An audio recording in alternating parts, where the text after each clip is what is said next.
Hikmatul Iman itu ketika di Purwokerto sekitar tahun 2002 itu 2002 akhir kan baru marak-maraknya apa namanya bela diri muslim seperti itu. Nah, waktu itu saya nyari apa iya apa benar gitu kan. Saya waktu di Bandung itu juga ini apa namanya terkenal sekali gitu kan. Kok Purwokerto kok ada, saya coba gitu kan. Beberapa kali pertemuan kita disuruh mengosongkan pikiran gitu kan. Dengan berdiri, kemudian memejamkan mata. Waktu itu saya tiba-tiba nggak sadarkan diri itu seperti kan. Tiba-tiba nggak sadarkan diri dengan cepat sekali gitu kan. Ini kenapa gitu kan? Padahal saya waktu itu nggak ngosongkan pikiran juga. Nggak ngosongkan itu malah mikir kemana-mana gitu. Tapi kok malah saya yang pingsan gitu. Saya digotong, saya dikasih semacam energi apa gitu, saya tuh nggak ngerasa apa-apa gitu kan.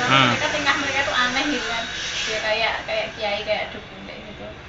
Terus ketika akhir pertemuan itu tuh dikasih tahu bahwa nanti teman-teman akan diajarkan bagaimana mengetahui pintu-pintu alam gaib, salah satunya di Batu Raden. Kemudian nanti kita akan menyerap energi. Jadi kita di sini bukan dengan energi yang bukan sihir seperti itu, tetapi kita mengambil energi dari alam. Jadi seperti batu, kita mengambilnya seperti ini, ngambil energi batu. Iya, energi batu seperti itu. Terus nanti pohon besar gitu, nanti dialirkan ke dalam tubuh kita seperti itu. Saya tuh mikirnya loh, kok gitu ya. Kemudian kata-kata mereka terakhir ya itu pakai kata-kata metafisik.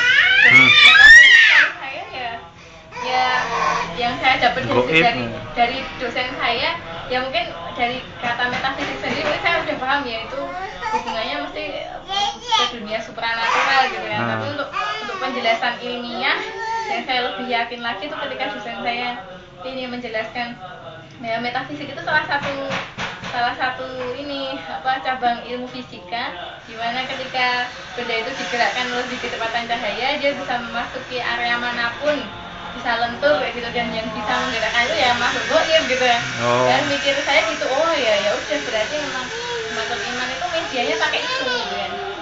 Ya, teman-teman saya itu masih banyak yang belum yakin gitu kan. Ketika itu saya keluar sendirian karena saya yakin itu udah nggak beres. Saya keluar sendirian meyakinkan sama teman-teman belum percaya, sampai saat saya konsultasi, saya hadir di Rukyah Ustadz waktu itu tahun 2003. Saya baru tahu si Hikmatul Iman itu pemimpinnya yang namanya Eri itu. Namanya Eri, orang komunikasi kalau nggak salah. Itu dia datang ke situ dan dengan jangganya loh. Saya tuh di sana tuh malah bisa lihat jinnya terbakar gitu. Biasa aja itu ya. Saya juga nggak reaksi kok gitu kan. Artinya dia dengan PD-nya mengungkapkan bahwa dia itu nggak ada masalah dengan nggak mempan dengan rukyah ya. Iya, dipikirnya ya kalau dia bisa lihat jinnya kan berarti ya memang bener, berarti dia error gitu kan. Saya mikirnya gitu. Nah, teman-teman setelah itu baru tersadarkan, berarti kalau si Eri itu bilang dia bisa ngelihat Ustadz Badan ketika ngerukyah jin-jinnya terbakar gitu, berarti kan ya dia error gitu kan. Dia langsung keluar. Tapi banyak juga aktivis-aktivis yang akhirnya karena mereka ganjel tapi malah diskusinya sama si Eri, jadi malah tetap di sana. Itu banyak sekali aktivis kami itu ya, teman-teman saya seangkatan itu, sampai ya kita heran kenapa begitu kuatnya gitu kan mereka megang kok nggak ada hubungannya sama ilmu sesat kayak gitu kan. Terus beberapa kali juga saya ngasih ini sama teman-teman kan, pengertian yang belum tersadarkan gitu. Mereka masih suka mempraktekkan ngasih penyembuhan itu terus gitu kan. Ketika ada yang pingsan gitu tuh mereka selalu mempraktekkan gitu kan. Sambil ini ahwat itu saya sambil ngambil energi dari lantai, dari pintu gitu, kenapa gitu, aneh banget itu kan. Terus ya beberapa tahun kemudian setelah rukyah itu membumi di Purwokerto, alhamdulillah ini beberapa kakak senior yang di Hikmatul Iman tuh udah tobat. Akhwat-akhwat yang dulu saya lihat mereka melatih saya tuh malah udah tobat dan reaksinya kencang sekali gitu. Iya ya. Reaksinya kencang sekali.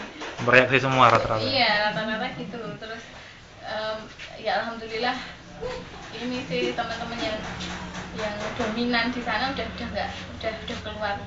Tapi ya itu kelemahannya Hikmatul Iman semakin ini eksis malah justru di unsut gitu kan. Unsut? Iya, di unsut itu malah jadi UKM, malah anggotanya itu banyak sekali ya, karena itu mereka mencampurkan ketika mereka hadir mereka harus setor amal yaumi dan sebagainya. Itu ya lucu sekali. Saya lihat ketika berinteraksi dengan orang-orangnya itu tuh orang-orangnya tuh split gitu, orangnya lembut gitu kan, kadang-kadang lembut tapi terus beringas kayak gitu tiba-tiba. Saya herannya kok bisa secepat itu. Oh iya, orang Hikmatul Iman ya beres. Artinya mereka udah ketahuan gitu kan, nggak usah kita berapa lagi. Hikmatul Iman itu nggak susah, udah jelas kan. Mereka seringnya kayak aksi debus gitu kalau di kampus gitu, kayak atraksi. Dulu berapa lama Mbak ikut Hikmatul Iman? Ya nggak sampai setahun karena sampai udah setahun. tahu itu. Dan nggak beres, alhamdulillah diselamatkan dari awal. Sekarang pesan terakhir ini Mbak buat teman-teman Mbak atau yang ikhwan atau akhwat lain yang masih ikut Hikmatul Iman.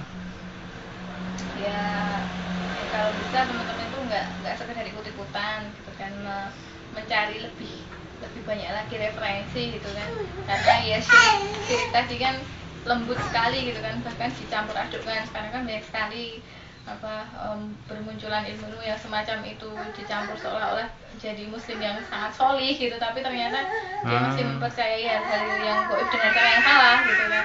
Lebih baik membentengi diri. Kalaupun ilmu bela diri yang dicari, ya sudah yang bela diri murni saja, nggak usah yang pakai tenaga dalam atau mengambil ilmu dari mengambil energi dari alam, ya nggak usah seperti itu. Ya, murni fisik kan, kalau tenaga murni fisik kalau mau bela diri itu nggak usah, lebih aman. Iya, lebih aman.